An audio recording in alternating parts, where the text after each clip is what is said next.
guys, Becky here with Design Bundles, and I'm super excited to have you join me today because we have a really great software tutorial. This time we are using Cricut Design Space, and I'm going to show you how to set up your very own word search.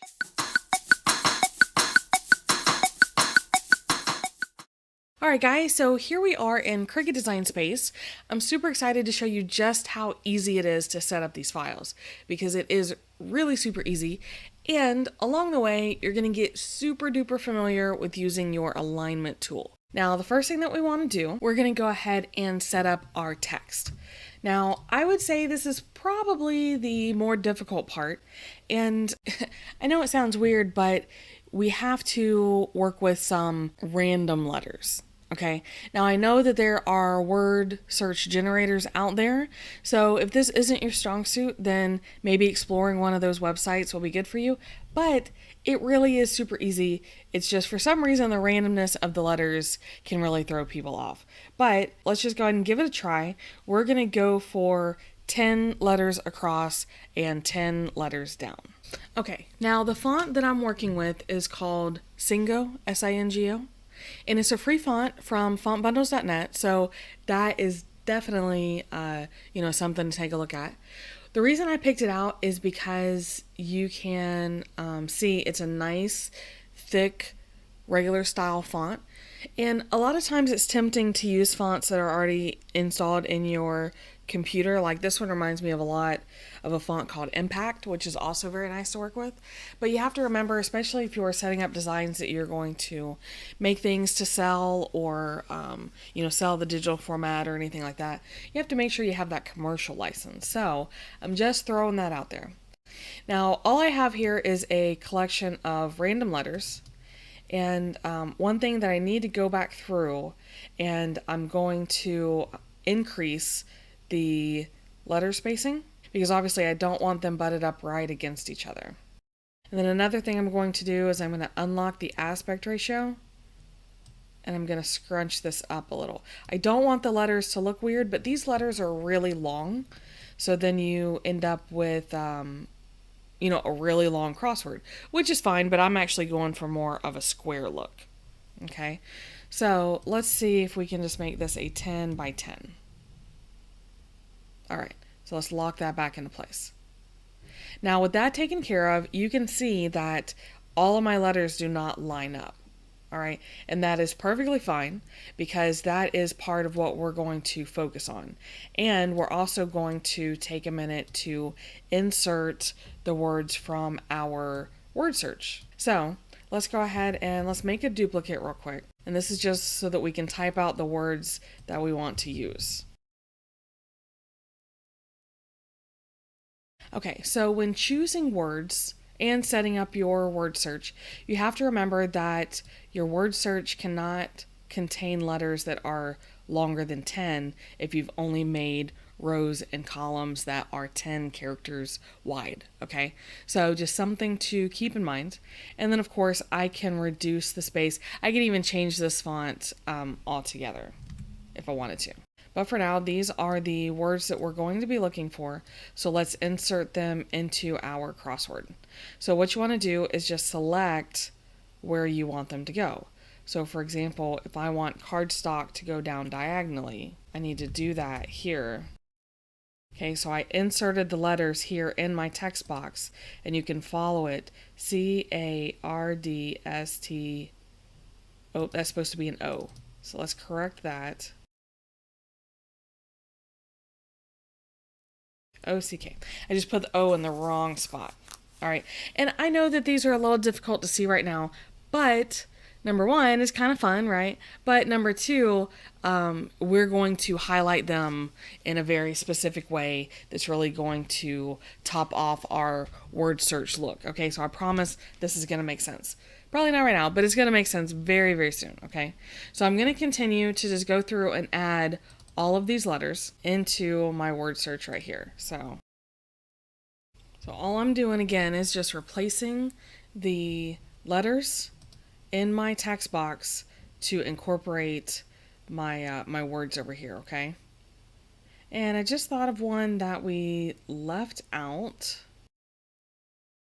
So let's add that over here. And I did put these in alphabetical order. Okay, that's just from what I've seen, most word searches are in alphabetical order. So just throwing that out there. Now let's talk about highlighting these and aligning these. Okay, so for the alignment, what we're going to do is completely ungroup these individual letters. All right, now they are already in rows, so we just need to fix the columns. So I'm going to use my drag box, and I'm going to select all of the letters in this column. And we're going to go to Align and Center Horizontally, and we're going to repeat that for each column. So that came out pretty good, but you can also come through and as you're aligning them, group them together, and then we can use the horizontal alignment to make sure that all the spacing in between columns is evenly distributed. Okay, so let me go ahead and group these together, and I'll show you what I mean.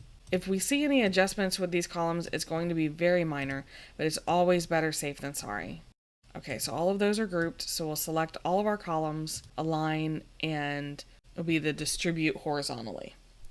And that just fixes it so that it is nice and evenly distributed. All right, let's group all of our columns together, and we can go back and check our 10 by 10. So now what we're going to do, we're going to go to Upload. We're going to go to Upload Image and Browse.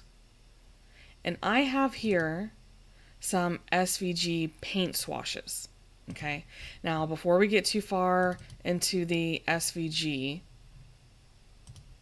we can check them out here in our File Explorer window. And let's take a look at the PNG formats. Okay, so what we want to look for are ones that will make good highlights for our word search. Okay, so I'm going to be looking at ones like 29 and 36, 40 and 48. So let's do that. There's 29. Let's do it the easy way. We can just drag and drop these.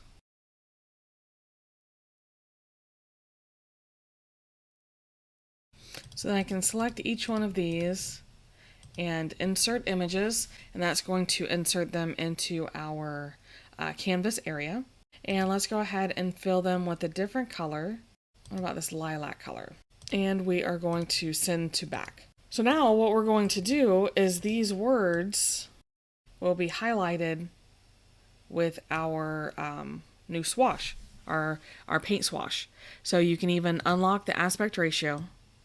And I'm just using this to position over here. And then we can slide this behind where it needs to go. All right, so this one in particular is going to have to be at a diagonal.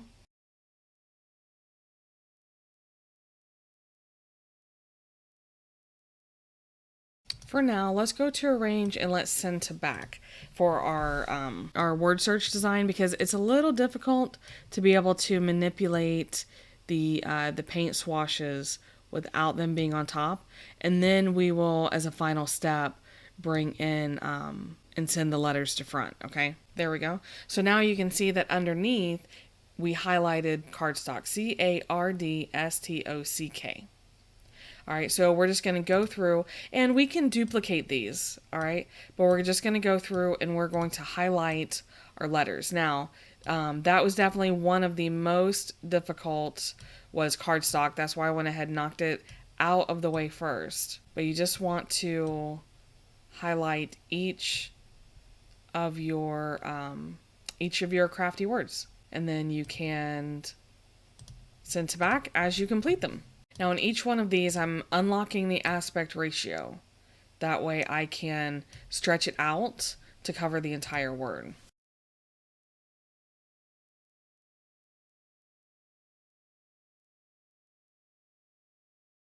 All right, so let's double check and make sure we got them all. We've got cardstock, crafty, Cricut, HTV, leather, shirts, signs, and vinyl. Okay, so I know that takes a minute, and that is probably, I won't say the most tedious. It's not the most tedious. I think doing the letters is the most tedious, but just another, step that requires a little bit of patience. That's what we'll say, because you do have to play with your arrange tools and make sure what's on top and what's on bottom. But overall, I think it is really, really neat. And then, of course, let's talk about grouping these together or even welding them. Okay, you might have some areas that overlap. There we go. And you can just realign them very easily. So now it'll be up to you what you decide to do, where you decide to position your words. You can easily leave them here on the side. And you probably want to make them, a little smaller. Or you can also cut them into 2 columns and have them at the bottom. So I think that's what I want to do. I'm going to ungroup and I'm going to group them into 2 columns. And again, I'm just going to use my align, and this time I'm just going to align to top. But I think this will look more like a traditional word search down here. And of course, I can group my word search together so that I can grab all of these and do align and center them horizontally. Okay, that's my final step, is to grab my words down here and my crossword and just center it so that it looks good. Now, overall, I'm very happy with how this turned out. Let's talk about getting ready to cut it. I want to ungroup, and I want to select my letters, my letters and my word search, and go ahead and attach those together. Now, attaching those 2 together means that when I click over to make it, it's going to be able to keep those in exactly that spot. Now, let's go ahead and talk about sizing your project, because I know that this looks small, but in reality, it is a pretty decent size, okay? What we want to do, I'm just going to imagine that I'm going to put this on an 8x10 frame, okay? So I'm going to come over to shapes, and I'm going to grab a square. And then this square, I'm going to unlock the aspect ratio, and I'm going to type in just an 8x10.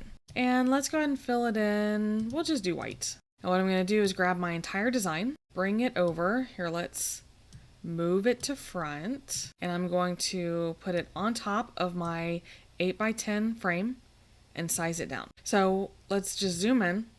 And you can position it wherever you want. Obviously, this isn't going to be permanent because you still need to cut it out, but that will at least allow you to see exactly how big or how small you want it to be and get it ready for cutting. Once you're done with sizing, you can delete the rectangle. You don't need it any farther. And then you'll be able to click over to the Make It panel and go ahead and proceed to cut the vinyl. So let's just talk for a minute what that is going to look like, because these projects typically, the paint swashes will be on the back of your clear frame, and then your words will be on the top. So what that means, let's click over to Make It. So you'll see that we have the text on one mat, and then we have the paint swashes on the other. So it's just important to remember, and you will see more about this in our follow-up video when we actually assemble this project, but you will actually want to mirror your paint swashes that are going to go on the back. Because they're going to go on the back, you'll need them to be a reverse image. But like I said, more about that to come when we actually assemble the project. But for now, guys, this is our completed design. Hopefully you enjoyed it. If you are a Silhouette user, then we do also have a tutorial on making a word search in Silhouette Studio. But of course, there are a variety of software that you can use to create these, and Cricut Design Space is just one of many. So guys, how did you feel about setting up your very own word search? Now, hopefully you enjoyed the crafty words that we picked out, but remember, you can customize this for any occasion. Now, like I said, if you're a Silhouette user, we already have a video for you guys, but it's very, very similar. And once you get the hang of making these, they're actually really, really easy to do. So I'm going to wrap it up for today, guys, but hopefully you enjoyed the tutorial. Make sure you hit that subscribe button, share with a crafty friend, even turn on notifications that we know when we have new videos coming out. But guys, I really appreciate you taking the time to stop by today. If you have any questions or comments, leave that down below. I love hearing from you guys, but I am going to wrap it up, and we'll see you again next time.